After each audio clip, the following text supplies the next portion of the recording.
नमस्कार दोस्तों, स्वागत है आपका मेरे यूट्यूब चैनल धमाका जीके पर। दोस्तों आज मैं आपको कराने जा रही हूँ पिनेकल एसएससी सामान्य अध्ययन की बुक के तीसरे एडिशन। और इसमें हम हिस्ट्री सेक्शन में मध्यकालीन इतिहास के टॉपिक बाबर, हुमायूं और शेरशाह सूरी, अकबर, जहांगीर, शाहजहां और औरंगजेब से संबंधित मोस्ट इम्पोर्टेंट प्रश्नों को कवर करेंगे। दोस्तों सभी प्रश्न आपकी पिछली परीक्षाओं में कई बार पूछे गए हैं और आगे भी आपकी होने वाली परीक्षाओं में आपसे पूछे जा सकते हैं, इसलिए आप वीडियो को पूरा जरूर देखें। और वीडियो में दिए गए कंटेंट पसंद आए तो प्लीज वीडियो को लाइक और शेयर जरूर करें और मेरे यूट्यूब चैनल धमाका जीके को सब्सक्राइब जरूर करें, इससे आगे भी आपको मेरी एग्जाम रिलेटेड वीडियो मिलते रहे। चलिए दोस्तों हम वीडियो शुरू करते हैं।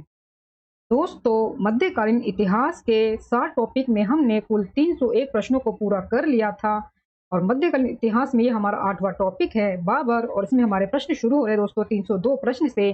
302 प्रश्न है, मुगल सम्राट बाबर का पहला नाम क्या था? दोस्तों आंसर है इसका जहरुद्दीन। जहरुद्दीन।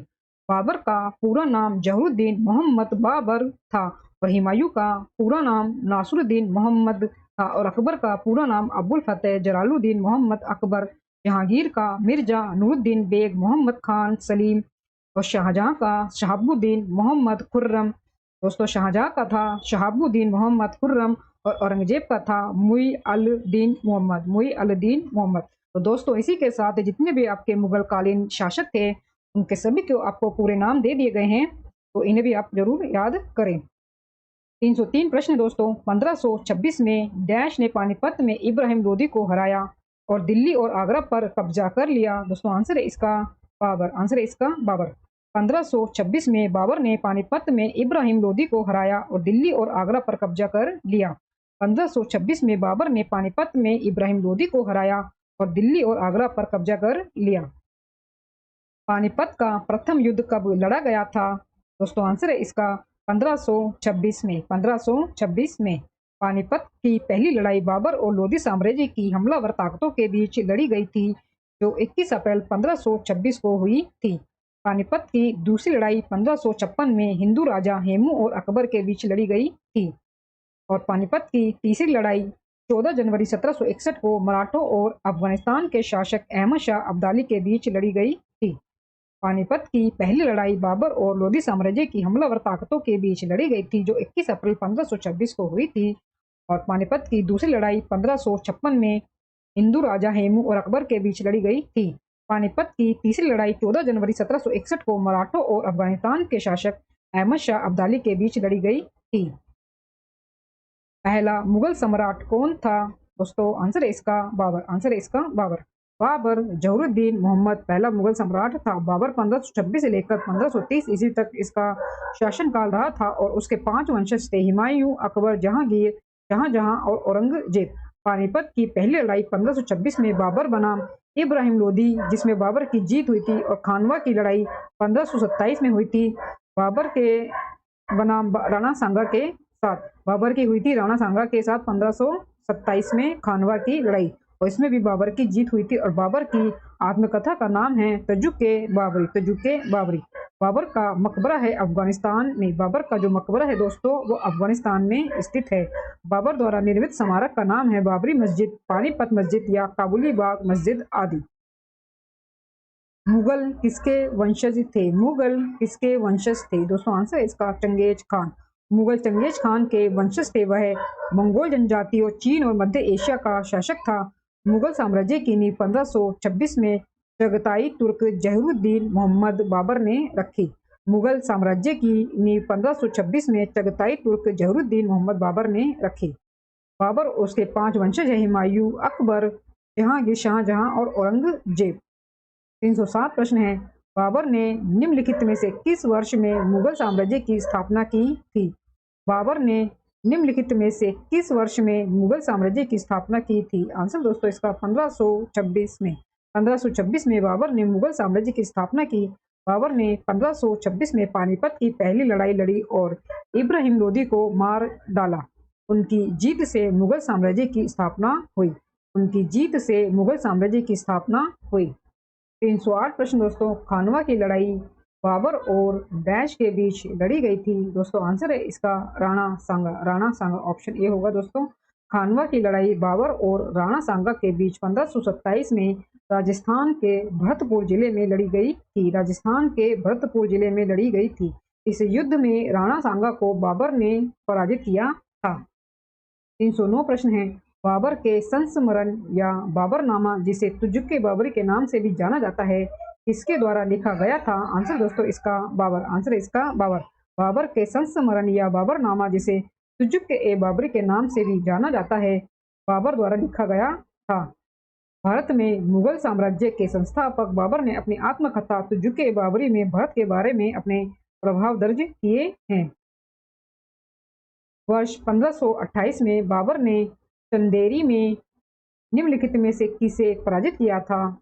मेदिनी राय को। मेदिनी राय को 1528 में चंदेरी की लड़ाई में मेदिनी राय राणा सांगा के सबसे प्रतिष्ठित लेफ्टिनेंटों में से एक और इस बाबर के बीच लड़ी गई थी।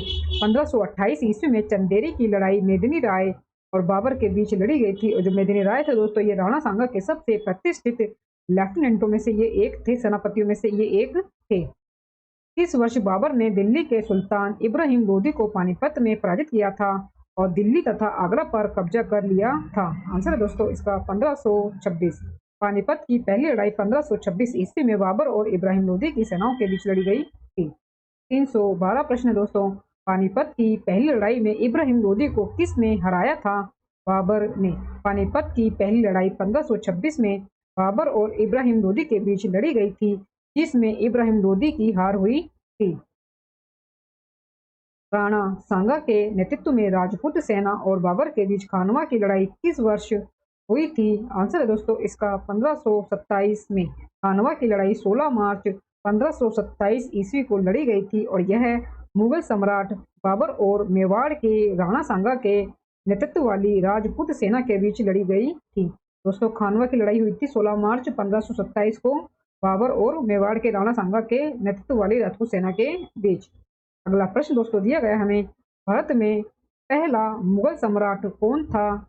बाबर। आंसर है इसका बाबर। जहरुद्दीन मोहम्मद के रूप में पैदा हुए बाबर भारतीय उपमहाद्वीप में मुगल वंश का संस्थापक और पहला सम्राट था। बाबर का जन्म आधुनिक उज्बेकिस्तान में फरगना घाटी के अंदीजान में हुआ था। बाबर का जन्म आधुनिक उज्बेकिस्तान में फरगना घाटी के अंदीजान में हुआ था और वह टिम्बरलैंड और चंगेज खान का परपोता था। अगला प्रश्न दोस्तों दिया गया है, 1527 ईस्वी में खानवा के युद्ध में राणा सांगा को किसने हराया था? आंसर है दोस्तों इसका बाबर। खानवा की लड़ाई 16 मार्च 1527 ईस्वी को राजस्थान के भरतपुर जिले के खानवा गांव के पास लड़ी गई थी और यह पानीपत के युद्ध के बाद पहले मुगल सम्राट बाबर की हमलावर सेना और मेवाड़ के राणा सांगा के नेतृत्व वाली राजपूत सेना के बीच लड़ी गई थी। खानवा की लड़ाई। डैश भारत में पहला मुगल सम्राट था? आंसर है दोस्तों इसका बाबर। बाबर भारत का पहला मुगल बादशाह था। उसने पानीपत की पहली लड़ाई में 1526 में लोधी का सामना किया और उसे हरा दिया और इसलिए भारत में मुगल साम्राज्य की स्थापना के लिए आया। बाबर ने 1530 ईस्वी तक शासन किया और उसके बाद उसके पुत्र हुमायूं ने शासन किया। दोस्तों आगे हमारे पास मध्यकालीन इतिहास के सेक्शन में हमारा टॉपिक है हुमायूं और शेर शाह सूरी से संबंधित प्रश्नों से हमारा 317 प्रश्न है। दोस्तों शेर शाह सूरी का मकबरा कहाँ स्थित है? दोस्तों आंसर है इसका सासाराम। सासाराम में। शेर शाह सूरी का मकबरा बिहार के सासाराम शहर में स्थित है। अगला प्रश्न है, तोसा का युद्ध हुमायूं और डैश के बीच लड़ा गया था? शेर शाह सूरी के बीच। तोसा की लड़ाई मुगल सम्राट हुमायूं और अफगान शेर शाह सूरी के बीच लड़ी गई थी और ये उल्लेखनीय एक सैन्य लड़ाई थी और यह 26 जून 1539 को भारत के आधुनिक बिहार में बक्सर से 10 मील दक्षिण पश्चिम में तोसा में लड़ा गया था। निम्न में से किसका संबंध मुगल साम्राज्य से नहीं है? आंसर दोस्तों इसका शेर शाह सूरी का। शेर शाह सूरी 1486 से 22 मई 1545 तक इनका जन्म फरीद खान के रूप में भारतीय उपमहाद्वीप के उत्तरी भाग में सूरी साम्राज्य के संस्थापक थे। शेर शाह सूरी जिनका जन्म का नाम फरीद खान भारतीय उपमहाद्वीप के उत्तरी भाग में सूरी साम्राज्य के संस्थापक थे। इसकी राजधानी आधुनिक बिहार में सासाराम में थी। उसने रुपए की मुद्रा को फिर से पेश किया। जातीय पश्तून शेरशाह ने 1538 में मुगल साम्राज्य पर नियंत्रण किया। 1545 में उसकी आकस्मिक मृत्यु के बाद उनका पुत्र इस्लाम शाह उसका उत्तराधिकारी बना। 1545 में उसकी आकस्मिक मृत्यु के बाद उसका पुत्र इस्लाम शाह उसका उत्तराधिकारी बना शेरशाह सूरी का। 320 प्रश्न है, हुमायूं का उत्तराधिकारी डैश का जन्म निर्वासन में हुआ था और वह केवल 13 वर्ष का था जब उसके पिता की मृत्यु हो गई थी। दोस्तों आंसर है इसका अकबर। आंसर है इसका अकबर। हुमायूं का उत्तराधिकारी अकबर निर्वासन में पैदा हुआ था और केवल 13 वर्ष का ये था जब उसके पिता की मृत्यु हो गई थी। सूरी राजा डैश को हराकर हुमायूं ने अपना राज्य वापस हासिल कर लिया था। दोस्तों आंसर है इसका सिकंदर सूरी को। सिकंदर सूरी को। सिकंदर शाह सूरी सूर वंश का छठा शासक था। इसका असली नाम अहमद खान था। 1555 ईस्वी में इससे हुमायूं से मात खानी पड़ी और मुगल साम्राज्य की पुनर्स्थापना हुई। हार के बाद सूरी शिवालिक की पहाड़ियों में भाग गया। इसके भ्राता आदिल शाह सूरी ने अकबर से युद्ध किया परंतु हार गया। 322वां प्रश्न है, कन्नौज का युद्ध कब लड़ा गया था? आंसर दोस्तों इसका 1540 में। कन्नौज की लड़ाई मुगल सम्राट हुमायूं और सूर साम्राज्य के शेर शाह सूरी के बीच लड़ी गई थी। यह लड़ाई 17 मई 1540 को हुई थी। यह लड़ाई 17 मई 1540 को हुई थी। उन दोनों के बीच यह दूसरी लड़ाई थी क्योंकि वे कन्नौज की लड़ाई से एक साल पहले चौसा की लड़ाई में भी शामिल हुए थे। हुमायूं और शेर शाह के बीच चौसा की लड़ाई वर्ष डैश में 26 जून को लड़ी गई थी। आंसर दोस्तों इसका 1539 में। चौसा की लड़ाई हुमायूं और शेर शाह सूरी के बीच 1539 ईस्वी में 26 जून को लड़ी गई थी। चौसा की लड़ाई मुगल सम्राट हुमायूं और अफगान शेर शाह सूरी के बीच एक उल्लेखनीय सैन्य लड़ाई थी। दोस्तों अगला टॉपिक है हमारा अकबर से संबंधित प्रश्नों से और ये हमारा मध्यकालीन इतिहास में 10वां टॉपिक है। हमारा 324वां प्रश्न है दोस्तों, निम्नलिखित में से कौन तानसेन का जन्म स्थान है? निम्नलिखित में से कौन सा तानसेन का जन्म स्थान है? आंसर दोस्तों इसका ग्वालियर। तानसेन या राम तनु पांडे मुगल शासक अकबर के 9 रत्नों में से एक था। उनका जन्म मध्य प्रदेश के ग्वालियर में एक हिंदू और ब्राह्मण परिवार में हुआ था। हिंदुस्तानी शास्त्रीय संगीत के तहत उन्हें उनकी ध्रुपद रचनाओं के लिए जाना जाता है। भारत में मुगल काल के दौरान राग दरबारी कान्हाड़ा के निर्माता और अकबर के दरबार के दरबारी कवि निम्नलिखित में से कौन थे? भारत में मुगल काल के दौरान राग दरबारी कान्हाड़ा के निर्माता और अकबर के दरबार के दरबारी कवि निम्नलिखित में से कौन थे?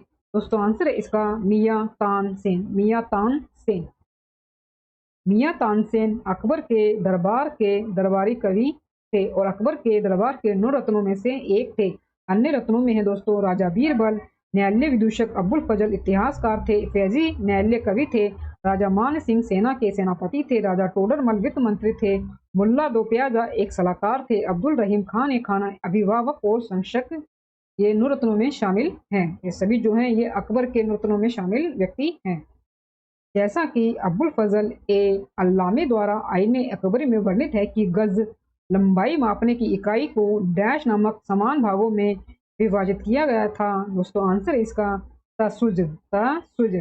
अब्बुल फजल ए अल्लामी द्वारा आईने ए अकबरी में वर्णित है कि गज लंबाई मापने की इकाई को तासुज नामक समान भागों में विभाजित किया गया था। अकबरनामा 3 पुस्तकों में विभाजित है। पहली पुस्तक अकबर के पूर्वजों से संबंधित है, दूसरे में अकबर के शासनकाल की घटनाओं को दर्ज किया गया है और तीसरी है आईने अकबरी और यह अकबर के शासन प्रशासन गृहस्थी सेना उसके साम्राज्य के राजस्व और भूगोल से संबंधित है।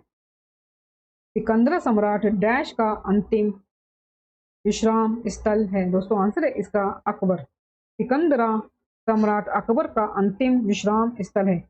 जहांगीर का दोस्तों मकबरा है शाहदरा में पाकिस्तान में और शाहजहां का मकबरा है ताजमहल आगरा में। हुमायूं का मकबरा है दिल्ली में। 328वां प्रश्न है, अकबर के साम्राज्य में सैन्य कमांडरों को डैश कहा जाता था। दोस्तों आंसर है इसका फौजदार। फौजदार। अकबर के साम्राज्य में सैन्य कमांडरों को फौजदार कहा जाता था। कोतवाल अक्सर किसी अन्य शासक की ओर से एक बड़े शहर या छोटे शहर के किले को नियंत्रित करते थे। मुगल शासन के दौरान प्रांत में दीवान की स्थिति आधुनिक वित्त मंत्री की स्थिति के बराबर थी। उसका मुख्य उत्तरदायित्व सम्राट की ओर से करों का संग्रह करना था। अकबर द्वारा लड़े गए निम्नलिखित युद्धों में से कौन सा अन्य युद्ध की तुलना में नवीनतम था? दोस्तों आंसर है इसका हल्दी घाटी की लड़ाई। हल्दी घाटी की लड़ाई। हल्दी घाटी की लड़ाई बाकी लड़ाइयों की तुलना में अकबर द्वारा लड़ी गई आखिरी लड़ाई थी।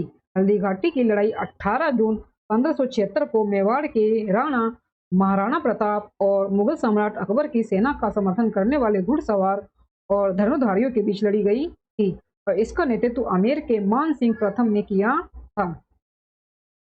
330 प्रश्न है। अकबरनामा अब्बुल फजल द्वारा लिखित अकबर के शासनकाल का एक डैश खंड इतिहास है।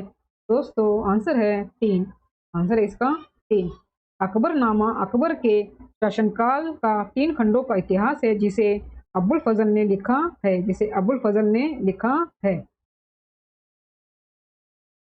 पहला खंड अकबर के पूर्वजों से संबंधित है जबकि दूसरे खंड में अकबर के शासनकाल का वर्णन किया गया है। आईने अकबरी तीसरा खंड है। यह अकबर के प्रशासन, गृहस्थी, सेना, राजस्व और उसके साम्राज्य के भूगोल से संबंधित है। दोस्तों वीडियो में दिया गया कंटेंट पसंद आ रहा हो तो प्लीज़ मेरी वीडियो को लाइक और शेयर जरूर करें और मेरे यूट्यूब चैनल धमाका जीके को सब्सक्राइब जरूर करें जिससे आगे भी आपको मेरी एग्जाम रिलेटेड वीडियो मिलते रहे। दोस्तों आगे हमारे पास 331वां प्रश्न। अकबर ने फतेहपुर सीकरी किस संत के सम्मान में बनवाया था? शेख सलीम चिश्ती। शेख सलीम चिश्ती। मुगल बादशाह अकबर ने 1572 और 1585 के बीच फतेहपुर सीकरी में अपनी राजधानी बनाई। इसका निर्माण लाल बलुआ पत्थर से किया गया है। यह सूफी संत शेख सलीम चिश्ती के सम्मान में बनाया गया था। 332वां प्रश्न है। किसका प्रशासन एक मॉडल बन गया था जिसका अनुसरण अकबर ने किया जब उसने मुगल साम्राज्य को मजबूत किया? शेरशाह सूरी। शेरशाह सूरी का प्रशासन अकबर के लिए एक आदर्श बन गया। सूरी वंश ने केवल 15 वर्षों 1540 से लेकर 1555 तक शासन किया। उन्होंने एक ऐसे प्रशासन की शुरुआत की जिसने अलाउद्दीन खिलजी से तत्वों को उधार लिया और उन्हें अधिक कुशल बनाया।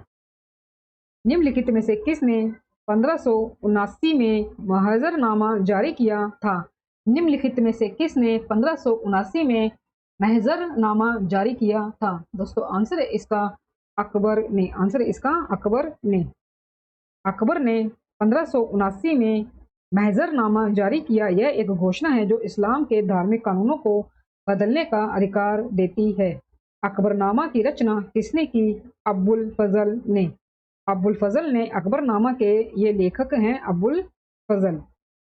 अकबरनामा फारसी में लिखी गई अकबर की समकालीन जीवनी है। इस किताब को बनने में 12 साल लगे थे। किस मुगल सम्राट ने मकसूदाबाद नामक शहर का निर्माण किया जिसे बाद में मुर्शिदाबाद के नाम से जाना गया? अकबर ने। अकबर ने। मुगल बादशाह अकबर ने मकसूदाबाद नामक शहर का निर्माण किया जिसे बाद में मुर्शिदाबाद के नाम से जाना गया। जिसे बाद में मुर्शिदाबाद के नाम से जाना गया। अगला प्रश्न दोस्तों, मुगल प्रशासन के संदर्भ में अबवाब की सबसे उपयुक्त परिभाषा निम्नलिखित में से कौन सी है? दोस्तों दिए गए आपके ऑप्शन हैं। सरकारी खजाने में एक क्लर्क, एक दरबार विदूषक, भूमि पर मूल किराए से ऊपर लगाए जाने वाला कर, या ऑप्शन डी सुशासन के लिए एक इनाम। दोस्तों इसका आंसर होगा ऑप्शन सी, भूमि पर मूल किराए से ऊपर लगाए जाने वाला एक कर। ये अबवाब को संदर्भित करता है। मुगल भारत में भूमि पर मूल किराए से ऊपर लगाए जाने वाले सभी अस्थायी और परिस्थितिजन्य कर और नियमित करों के ऊपर सरकार द्वारा लगाए गए कर को अबवाब कहा जाता था। आईने अकबरी पुस्तक के लेखक हैं अब्बुल फजल। आईने अकबरी या अकबर का प्रशासन 16वीं शताब्दी का एक विस्तृत दस्तावेज है जो सम्राट अकबर के अधीन मुगल साम्राज्य के प्रशासन का रिकॉर्ड रखता है, जिसे उनके दरबारी इतिहासकार अबुल फजल ने फारसी भाषा में लिखा है। निम्नलिखित में से किसने दीन ए इलाही आरंभ किया था? आंसर दोस्तों इसका अकबर ने। दीन ए इलाही ईश्वर का धर्म 1582 ईस्वी में मुगल सम्राट अकबर के द्वारा शुरू की गई धार्मिक मान्यताओं की एक प्रणाली थी, जो अपने साम्राज्य के धर्मों के कुछ तत्वों को अपने विषयों को विभाजित करने वाले मतभेदों को समेटने के लिए जोड़ती थी। आईने अकबरी के लेखक कौन थे? आंसर दोस्तों अबुल फजल। अबुल फजल। आईने अकबरी अकबर का प्रशासन 16वीं शताब्दी का एक विस्तृत दस्तावेज है जो सम्राट अकबर के अधीन मुगल साम्राज्य के प्रशासन को रिकॉर्ड करता है, जिसे उनके दरबारी इतिहासकार अबुल फजल ने फारसी भाषा में लिखा था। आईने अकबरी। अकबरनामा और आईने अकबरी डैश के द्वारा लिखी गई है।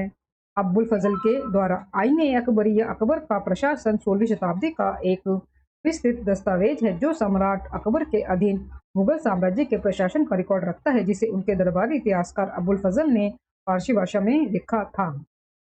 आगरा का किला किस मुगल सम्राट ने बनवाया था? अकबर ने। आगरे किले का निर्माण 1565 ईस्वी में जो है शुरू किया गया था। 1565 ईस्वी के आसपास शुरू किया गया था, जब प्रारंभिक संरचनाओं का निर्माण मुगल सम्राट अकबर द्वारा किया गया और बाद में उसके पोते शाहजहां ने इसे अपने कब्जे में ले लिया, जिसने किले में अधिकांश संगमरमर की कृतियों को जोड़ा। 342वां प्रश्न दोस्तों, अकबर के समय में सैन्य कमांडरों को किस नाम से जाना जाता था? फौजदार। आंसर है दोस्तों इसका फौजदार। दोस्तों आपका ये प्रश्न एसएससी एमटीएस परीक्षा वर्ष 2019 में पूछा गया है और दोस्तों आगे भी आपका ये प्रश्न आपसे पूछे जा सकते हैं, तो इसलिए आप इन प्रश्नों का अध्ययन जरूर करें। फौजदार दक्षिण एशिया में मुगल और अन्य मुस्लिम शासकों द्वारा गैरिसन कमांडरों को दी जाने वाली उपाधि थी। हल्दी घाटी की लड़ाई में महाराणा प्रताप ने किस शासक की सेना का सामना किया था? अकबर का। हल्दी घाटी की लड़ाई 18 जून 1576 ईस्वी को मेवाड़ के राणा महाराणा प्रताप और मुगल सम्राट अकबर की सेनाओं के बीच अंबर के मान सिंह प्रथम के नेतृत्व में लड़ी गई लड़ाई थी। यद्यपि युद्ध मेवाड़ की सेना के लिए हार के रूप में समाप्त हुआ, महाराणा प्रताप मुगल साम्राज्य के खिलाफ अपने बहादुर प्रतिरोध को जारी रखते हुए बच गए थे। जाट और सावर शब्द निम्नलिखित प्रशासनिक प्रणालियों में से किससे संबंधित है? दोस्तों आंसर है इसका मनसबदारी प्रणाली। मनसबदारी प्रणाली। मुगल काल में प्रचलित मनसबदारी व्यवस्था में जाट और सावर रैंक विशेष रूप से अकबर के शासनकाल में कुशल थे।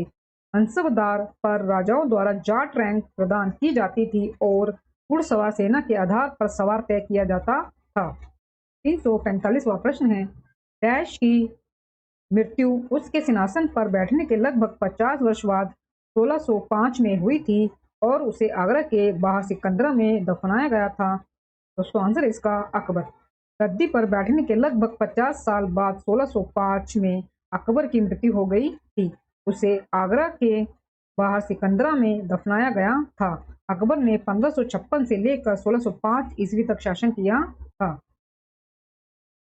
अकबर ने अपने पिता हुमायूं की कहानी हुमायूंनामा को इतिवृत्त करने का कार्य किसे सौंपा था? दोस्तों आंसर है इसका गुलबदन बेगम को। गुलबदन बेगम को। गुलबदन बेगम एक मुगल राजकुमारी और मुगल साम्राज्य के संस्थापक और पहले मुगल सम्राट बाबर की सबसे छोटी बेटी थी। अपने सौतेले भाई सम्राट हुमायूं के जीवन का लेखा जोखा हुमायूंनामा के लेखक के रूप में वह अच्छी तरह से जानी जाती है, जिसे उसने अपने भतीजे सम्राट अकबर के अनुरोध पर लिखा था। दोस्तों आगे हमारे पास मध्यकालीन इतिहास में टॉपिक जहांगीर से संबंधित प्रश्नों से, और ये अब हमारा 11वां टॉपिक है जहांगीर। 347वां प्रश्न है, राजकुमार सलीम मुगल सत्ता में किस वर्ष आया था? 1605 ईस्वी में। राजकुमार सलीम मुगल सत्ता में किस वर्ष आया था? तो 1605 ईस्वी में आया था राजकुमार सलीम। राजकुमार सलीम को बाद में जहांगीर के रूप में जाना जाता है। अपने पिता अकबर की मृत्यु के बाद 1605 ईस्वी में ये गद्दी पर बैठा था जहांगीर, जो कि पहले नाम था दोस्तों इनका राजकुमार सलीम, और जो जहांगीर के रूप में जाने जाते थे, और ये बैठे थे 1605 ईस्वी में गद्दी पर। उसने 1627 में अपनी मृत्यु तक शासन किया। जहांगीर का अर्थ है दुनिया को जीतने वाला। इत्माद-उद-दौला का मकबरा जो परचमकारी से सुसज्जित है, कहाँ पर स्थित है? आगरा में। इत्माद-उद-दौला का मकबरा पित्रियादुर्रा सजावट के साथ आगरा में स्थित है। इसे ज्वेल बॉक्स के रूप में भी वर्णित किया गया है। इसे ज्वेल बॉक्स के रूप में भी वर्णित किया गया है और ताजमहल का मसौदा भी माना जाता है। इसे जहांगीर की पत्नी नूरजहां ने बनवाया था। थॉमस रो इंग्लैंड के राजा किंग जेम्स प्रथम के आधिकारिक दूत के रूप में किस मुगल बादशाह के दरबार में आया था? आंसर है दोस्तों इसका जहांगीर। जहांगीर। थॉमस रो 1615 से 1618 ईस्वी में जहांगीर के शासनकाल के दौरान भारत आने वाले पहले राजदूत थे। उनका उद्देश्य सूरत में ईस्ट इंडिया कंपनी के कारखाने के लिए सुरक्षा प्राप्त करना था। मेहरुनिसा जिन्हें नूरजहां के नाम से जाना जाता था, डैश की पत्नी थी। जहांगीर की ये पत्नी थी। नूरजहां मुगल बादशाह जहांगीर की 20वीं पत्नी थी। नूरजहां का जन्म मेहरुनिसा के रूप में हुआ था। नूरजहां का जन्म मेहरुनिसा के रूप में हुआ था। वो एक वजीर की बेटी थी जो अकबर के अधीन सेवा करता था। वो एक वजीर की बेटी थी नूरजहां। कैप्टन हॉकिंस और थॉमस रो ने डैश के शासनकाल में भारत का दौरा किया था। आंसर दोस्तों इसका जहांगीर के शासनकाल में। जहांगीर के शासनकाल में थॉमस रो और कैप्टन हॉकिंस भारत आए।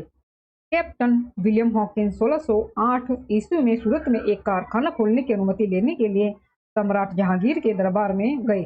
थॉमस रो 1615 से 1618 में जहांगीर के शासनकाल के दौरान भारत आने वाले पहले राजदूत थे। उनका उद्देश्य सूरत में ईस्ट इंडिया कंपनी के कारखाने के लिए सुरक्षा प्राप्त करना था। अकबर ने अपने पुत्र सलीम को उत्तराधिकारी बनाया जिसने डैश की उपाधि धारण की जिसका अर्थ है विश्व का विजेता। विश्व का विजेता। दोस्तों आंसर इसका जहांगीर। आंसर इसका जहांगीर। अकबर का उत्तराधिकारी उसका बेटा सलीम हुआ जिसने जहांगीर की उपाधि धारण की जिसका अर्थ है विश्व का विजेता। अब जहांगीर अकबर का एकमात्र जीवित पुत्र था जो अपने पिता की मृत्यु के बाद 1604 में 34 वर्ष की आयु में सिंहासन पर बैठा था। 353वां प्रश्न है डैश ने मेहरुनिसा से शादी की जिसे उसने नूरजहां यानी कि दुनिया की रोशनी की उपाधि दी। आंसर इसका जहांगीर ने। जहांगीर ने मेहरुनिसा से शादी की और उसे नूरजहां दुनिया की रोशनी की उपाधि दी। वह मुगल बादशाह जहांगीर की 20वीं और आखिरी पत्नी थी। वास्को डी गामा कालीकट 30 वर्ष पहुंचा था 1498 ईस्वी में। 1498 ईस्वी में Vasco D gamma Calicut Kozhikode में पहुंचा था। वास्को डी गामा एक पुर्तगाली खोजकर्ता और नाविक था और यूरोप से सीधे भारत की यात्रा करने वाला पहला व्यक्ति था। थॉमस रो इंग्लैंड के राजा के दूत के रूप में मुगल शासक डैश के दरबार में आया था। जहांगीर के दरबार में। थॉमस रो ने इंग्लैंड के राजा के राजदूत के रूप में मुगल शासक जहांगीर के दरबार का दौरा किया था। जेम्स ने सर थॉमस रो को एक वाणिज्यिक संधि की व्यवस्था करने के लिए मुगल सम्राट जहांगीर से मिलने का निर्देश दिया और बदले में कंपनी ने सम्राट को यूरोपीय बाजार से सामान और दुर्लभ वस्तुएं प्रदान करने की पेशकश की। 356वां प्रश्न है दोस्तों ईस्ट इंडिया कंपनी ने सूरत में एक कारखाना खोलने के लिए अनुमति प्राप्त करने हेतु 1608 में कैप्टन विलियम हॉकिंस को बादशाह डैश के दरबार में भेजा था। दोस्तों आंसर है इसका जहांगीर के दरबार में। ईस्ट इंडिया कंपनी ने कैप्टन विलियम हॉकिंस को 1608 में सम्राट जहांगीर के दरबार में सूरत में एक कारखाना खोलने की अनुमति लेने के लिए भेजा। विलियम हॉकिंस अंग्रेजी ईस्ट इंडिया कंपनी के प्रतिनिधि थे जो 24 अगस्त 1608 ईस्वी को भारत के सूरत में लंगर डालने वाली पहली कंपनी हेक्टर के कमांडर होने के लिए उल्लेखनीय थे। हॉकिंस ने 1609 में सम्राट जहांगीर से एक कारखाने के लिए सहमति के लिए बातचीत करने के लिए आगरा की यात्रा की थी। दोस्तों हमारे पास 12वां टॉपिक है शाहजहां। इसमें प्रश्न हमारे 357 से निम्नलिखित में से किसे दिल्ली के लाल किले के निर्माण का श्रेय दिया जाता है? निम्नलिखित में से किसे दिल्ली के लाल किले के निर्माण का श्रेय दिया जाता है? आंसर इसका शाहजहां। शाहजहां को शाहजहां ने 1648 ईस्वी में लाल किला बनवाया था। शाहजहां द्वारा निर्मित स्मारकों में है जामा मस्जिद दिल्ली की, आगरा का किला, जामा मस्जिद आगरा की, मोती मस्जिद आगरा का किला। मयूर सिंहासन का निर्माण भी शाहजहां ने करवाया था। शाहजहानाबाद को शाहजहां ने अपनी राजधानी के रूप में बनवाया था। निम्नलिखित में से किसने मुगल कुलीनता का वर्णन करते हुए शाहजहां के शासनकाल में चार चमन पुस्तक लिखी थी? आंसर है दोस्तों इसका चंद्रभान ब्राह्मण ने। चंद्रभान ब्राह्मण ने शाहजहां के शासनकाल के दौरान मुगल कुलीनता का वर्णन करते हुए चार चमन पुस्तक लिखी थी। वह शाहजहां के दरबार में अत्यधिक मूल्यवान मंत्री थे और उन्हें उर्दू कविता का पहला संग्रह लिखने का श्रेय दिया जाता है। दोस्तों वीडियो पसंद आ रहा हो तो प्लीज वीडियो को लाइक और शेयर जरूर करें और मेरे यूट्यूब चैनल धमाका जीके को सब्सक्राइब जरूर करें, जिससे आगे भी आपको मेरी एग्जाम रिलेटेड वीडियो मिलते रहे।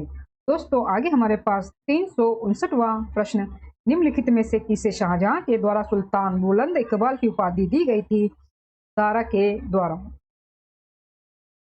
सितंबर 1642 में शाहजहां ने दारा शिकोह को अपना उत्तराधिकारी घोषित किया और उसे सुल्तान बुलंद इकबाल की उपाधि दी थी। सुल्तान बुलंद की जो उपाधि है दोस्तों वो दारा शिकोह को दी गई थी शाहजहां के द्वारा 1642 में। दिल्ली में लाल किला और जामा मस्जिद डैश के शासनकाल के दौरान वास्तुकला की विशाल उपलब्धियों के रूप में देखे जाते हैं। आंसर है दोस्तों इसका शाहजहां। दिल्ली में लाल किला और जामा मस्जिद शाहजहां के शासनकाल के दौरान वास्तुकला की विशाल उपलब्धियों के रूप में सामने आते हैं।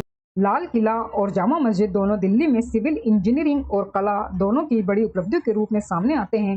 जामा मस्जिद का निर्माण 1656 ईस्वी में हुआ था।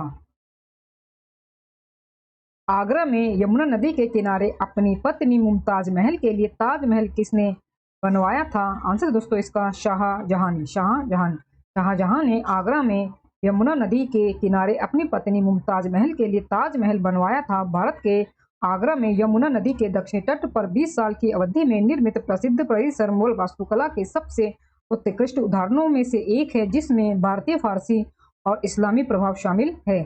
362वां प्रश्न है, डैश को वास्तुशिल्प का राजा कहा गया क्योंकि उसके शासनकाल में विश्व मुगल साम्राज्य की कला एवं संस्कृति के आदित्य विकास का गवाह बना? आंसर दोस्तों इसका शाहजहां। शाहजहां को वास्तुकार राजा कहा जाता है क्योंकि उसके शासनकाल के दौरान दुनिया ने मुगल साम्राज्य की कला और संस्कृति का अनूठा विकास देखा। आगरा में ताजमहल, दिल्ली में लाल किला, आगरा में मोती मस्जिद, दिल्ली में जामा मस्जिद उनके कुछ उल्लेखनीय स्थापत्य योगदान हैं। 363वां प्रश्न दोस्तों, मयूर सिंहासन की शुरुआत किसने की? शाहजहां ने। मयूर सिंहासन एक प्रसिद्ध गहना सिंहासन था जो भारत के मुगल सम्राटों की सीट थी। इसे 17वीं शताब्दी की शुरुआत में सम्राट शाहजहां द्वारा कमीशन किया गया था। इसे 17वीं शताब्दी की शुरुआत में सम्राट शाहजहां के द्वारा कमीशन किया गया था और यह दिल्ली के लाल किले में स्थित था। राजकुमार खुर्रम को बड़े होने के बाद किस नाम से जाना गया? शाहजहां के नाम से। राजकुमार खुर्रम बड़े होकर शाहजहां के नाम से जाने लगे। वह पांचवें मुगल सम्राट थे। वह पांचवें मुगल सम्राट थे जिन्होंने 1628 से 1658 तक शासन किया। उन्होंने अपने शासनकाल के दौरान प्रसिद्ध ताजमहल का निर्माण किया। उनका शासनकाल मुगल वास्तुकला की ऊंचाइयों का प्रतिनिधित्व करता था। दोस्तों आगे हमारे पास 13वां टॉपिक औरंगजेब से संबंधित प्रश्नों से 365वां प्रश्न है, निम्नलिखित में से किस स्मारक को दक्कन का ताज भी कहा जाता है? निम्नलिखित में से किस स्मारक को दक्कन का ताज भी कहा जाता है? दोस्तों आंसर है इसका बीबी का मकबरा। बीबी का जो मकबरा स्मारक है इसको दक्कन का ताज भी कहा जाता है। यह महाराष्ट्र के औरंगाबाद में स्थित है। इसे औरंगजेब ने अपनी पत्नी दिलरास बानो बेगम की याद में बनवाया था। देवराई के युद्ध में निम्नलिखित में से किसे औरंगजेब ने पराजित किया था? देवराई के युद्ध में निम्नलिखित में से किसे औरंगजेब ने पराजित किया था? दारा शिकोह को। दारा शिकोह को औरंगजेब ने देवराई की लड़ाई जो कि 1659 में लड़ी गई थी, उसमें हराया था दारा शिकोह को। औरंगजेब को 1658 से 1707 तक भारत का सम्राट होने के लिए जाना जाता है। वह महान मुगल सम्राटों में से अंतिम थे। अगला प्रश्न दोस्तों, तारीख है दिलकुशा पुस्तक के लेखक कौन हैं? भीमसेन। भीमसेन तारीख है दिलकुशा पुस्तक के लेखक है। एक इतिहासकार के रूप में भीमसेन औरंगजेब के शासनकाल के हैं और स्वतंत्र रूप से सोचने और विचारों को कागज पर दर्ज करने के उनकी क्षमता के लिए उल्लेखनीय हैं। आलमगीर किस मुगल सम्राट की उपाधि थी? आंसर है औरंगजेब की। आलमगीर औरंगजेब की उपाधि थी। औरंगजेब को अपने पिता बादशाह शाहजहां से उपहार के रूप में आलमगीर वर्ल्ड सीजर नामक तलवार मिली थी। औरंगजेब को अपने पिता बादशाह शाहजहां से उपहार के रूप में आलमगीर वर्ल्ड सीजर नामक तलवार मिली थी। अगला प्रश्न दोस्तों, फतवा ए आलमगीरी मुस्लिम कानूनों का एक संग्रह निम्नलिखित राजाओं में से किसके काल में लिखा गया था? औरंगजेब के काल में। फतवा ए आलमगीरी मुस्लिम कानूनों का सार संग्रह औरंगजेब की अवधि के दौरान लिखा गया था। फतवा आलमगीरी को अल फतवा अल आलमगीरिया या अल फतवा अल हिंदिया के रूप में भी जाना जाता है। यह राज्य कला, सामान्य नैतिकता, सैन्य रणनीति, आर्थिक नीति, न्याय और सजा पर एक शरिया आधारित संकलन है जो कानून और सिद्धांत के रूप में कार्य करता है। 370 प्रश्न है, दिल्ली की मोती मस्जिद किस मुगल शासक ने बनाई थी? आंसर दोस्तों इसका औरंगजेब। औरंगजेब। मोती मस्जिद का निर्माण मुगल बादशाह औरंगजेब ने अपनी दूसरी पत्नी नवाब बाई के लिए दिल्ली में लाल किले के परिसर में किया था। लाहौर में बादशाही मस्जिद का निर्माण किसने करवाया था? आंसर दोस्तों इसका औरंगजेब ने। लाहौर में बादशाही मस्जिद का निर्माण किसने करवाया था? औरंगजेब ने। बादशाही मस्जिद या सम्राट की मस्जिद 1673 ईस्वी में पाकिस्तान के लाहौर में मुगल सम्राट औरंगजेब के द्वारा बनवाई गई थी। निम्न में से किस मुगल शासक को दरवेश या जिंदा फकीर कहा जाता था? आंसर है दोस्तों इसका औरंगजेब को। औरंगजेब को। औरंगजेब 1658 में आलमगीर की उपाधि के साथ मुगल साम्राज्य की गद्दी पर बैठा। औरंगजेब इस्लाम का कट्टर अनुयायी था। वह एक फकीर की तरह रहता था और इसलिए उसे जिंदा फकीर कहा जाता था। मुगल बादशाह डैश ने आलमगीर की उपाधि धारण की थी? दोस्तों आंसर है इसका औरंगजेब। औरंगजेब। मुहिउद्दीन मोहम्मद को आमतौर पर औरंगजेब या उनके शासक शीर्षक आलमगीर के नाम से जाना जाता है। वह छठे मुगल सम्राट थे जिन्होंने 49 वर्षों की अवधि के लिए लगभग पूरे दक्षिण एशिया पर शासन किया था। अगला प्रश्न दोस्तों, क्षेत्रफल के मामले में मुगल साम्राज्य डैश के शासनकाल में अपनी चरम सीमा पर पहुंचा? औरंगजेब के। औरंगजेब के। यह औरंगजेब के शासनकाल में था कि मुगल साम्राज्य क्षेत्र के मामलों में अपने चरम पर पहुंच गया था। औरंगजेब ने 1658 ईस्वी में गद्दी संभाली और 1707 ईस्वी तक सर्वोच्च शासन किया। 375वां प्रश्न दोस्तों, मुगल साम्राज्य अपने अधिकतम विस्तार पर डैश के नेतृत्व में पहुंचा? दोस्तों आंसर है इसका औरंगजेब। आंसर है इसका औरंगजेब। औरंगजेब 1658 से 1707 ईस्वी तक भारत का सम्राट था जो महान मुगल बादशाह में अंतिम था। उसके अधीन मुगल साम्राज्य अपनी चरम सीमा तक पहुंच गया। हालांकि उसकी नीतियों ने उसे भंग करने में मदद की। बाबर सम्राट 1526 से 30 ईस्वी तक था और उत्तरी भारत के मुगल वंश का ये संस्थापक था। औरंगजेब 1658 से 1707 ईस्वी तक भारत का सम्राट था जो महान मुगल सम्राटों में अंतिम था। उसके अधीन मुगल साम्राज्य अपनी चरम सीमा तक पहुंच गया। हालांकि उसकी नीतियों ने उसे भंग करने में मदद की। बाबर सम्राट 1526 से 30 ईस्वी तक था और उत्तरी भारत के मुगल वंश का संस्थापक था। दोस्तों इसी अंतिम प्रश्न के साथ मध्यकालीन इतिहास के टॉपिक बाबर, हुमायूं, शेरशाह सूरी, अकबर, जहांगीर, शाहजहां और औरंगजेब से संबंधित मोस्ट इंपोर्टेंट प्रश्न हमारे पूरे होते हैं। दोस्तों वीडियो में दिया कंटेंट पसंद आए तो प्लीज़ मेरे वीडियो को लाइक और शेयर जरूर करें और मेरे यूट्यूब चैनल धमाका जीके को सब्सक्राइब जरूर करें जिससे आगे भी आपको मेरी एग्जाम रिलेटेड वीडियो मिलते रहे। दोस्तों मिलते हैं नेक्स्ट वीडियो में टॉपिक के साथ, तब तक के लिए धन्यवाद।